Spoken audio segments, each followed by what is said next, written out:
Yo, we're going to talk about Silicon Valley Bank today, but first I have to explain the hiatus. My computer died, and this has been a giant pain in the ass. I'm sure you've had this before where your computer dies and you got to get set up again, you got to get a new computer and Microsoft Office and all this stuff, and for a while you're using the old computer and the new computer at the same time, and it's just fucking sucks.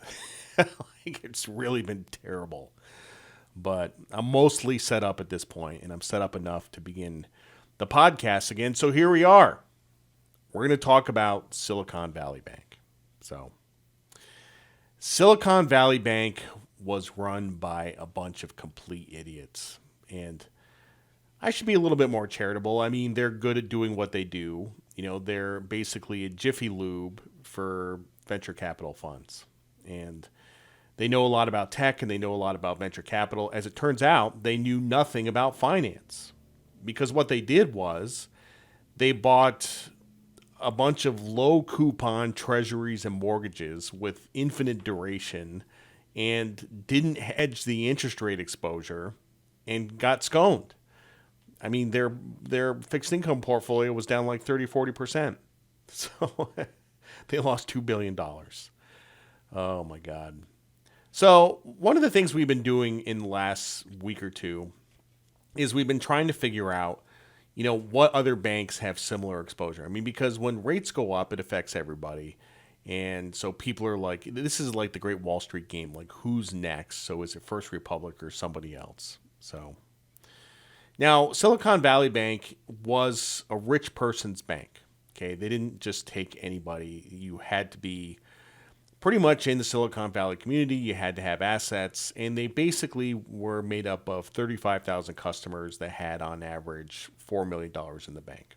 Okay, so you got to say to yourself, why are we bailing out? I mean, first of all, the bank is not being bailed out. The equity's gone to zero. It's done. They're bankrupt. But we're bailing out the depositors. I mean, as you know, FDIC covers up to $250,000, and after that, you're on your own. And in this particular case, the FDIC said we're covering all the depositors. We're covering all of it.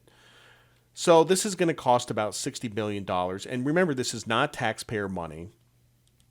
The FDIC builds this fund through fees that it charges member banks. So it's not taxpayer money.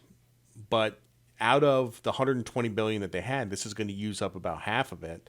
So they could potentially have to use more, and then it would go into taxpayer dollars.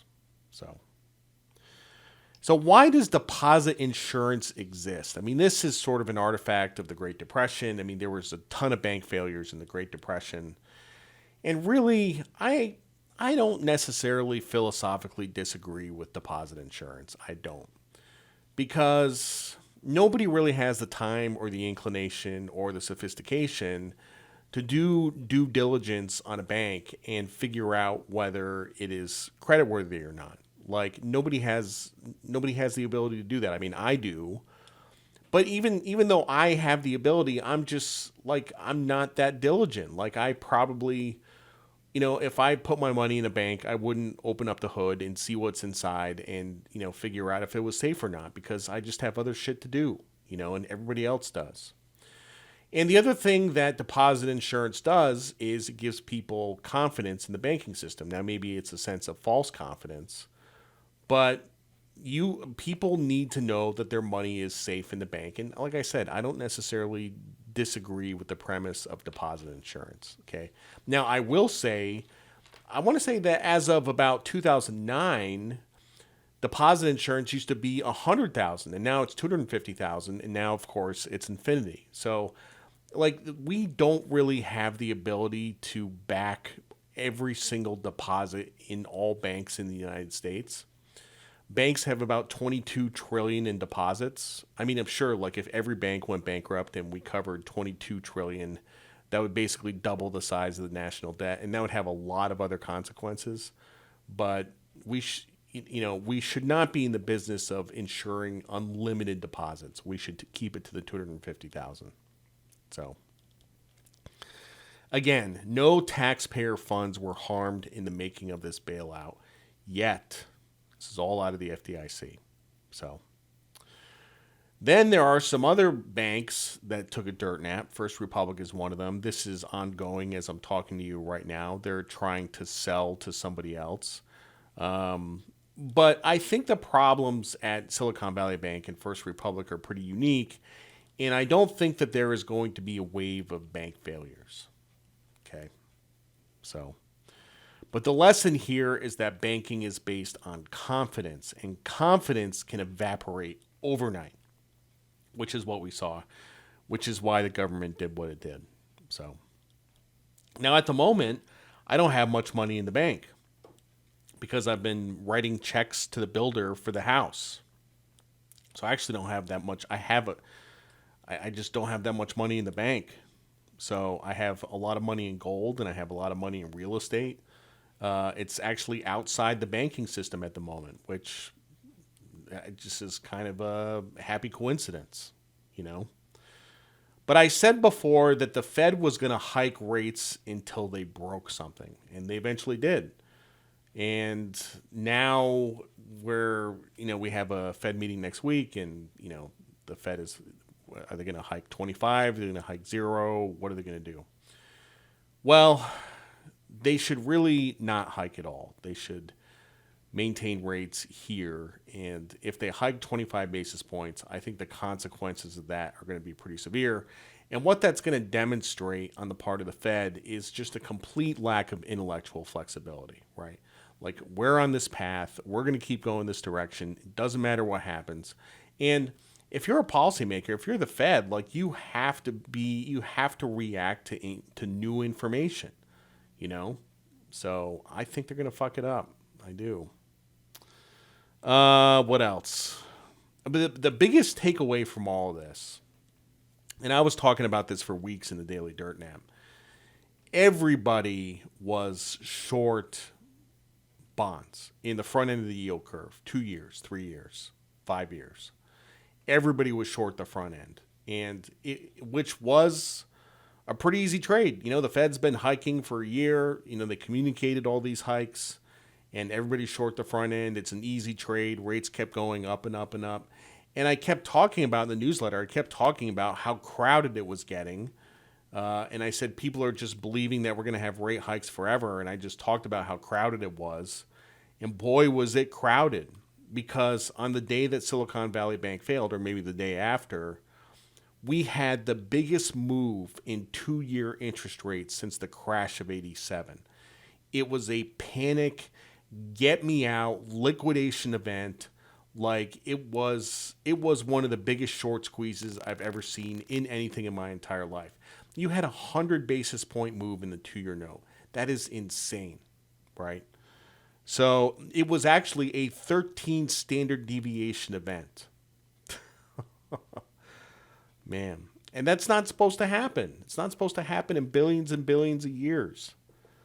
So the one thing I will say is, you definitely, if there is a 13 standard deviation event, you definitely want to be on the right side of it, not the wrong side.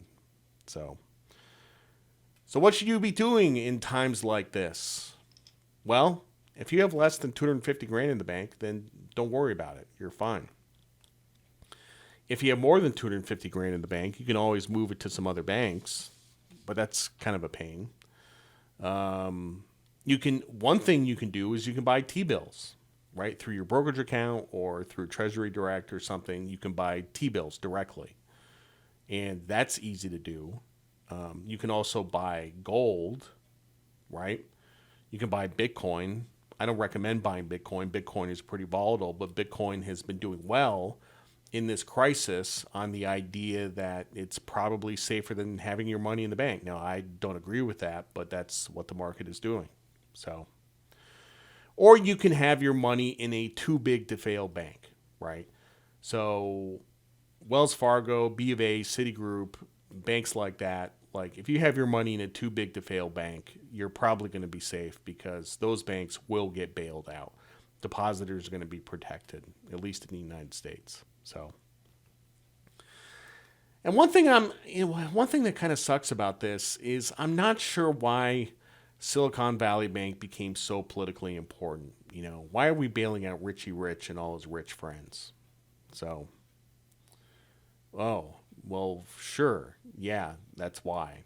So, I hate to be cynical about this, but these guys were politically connected, to all the right people.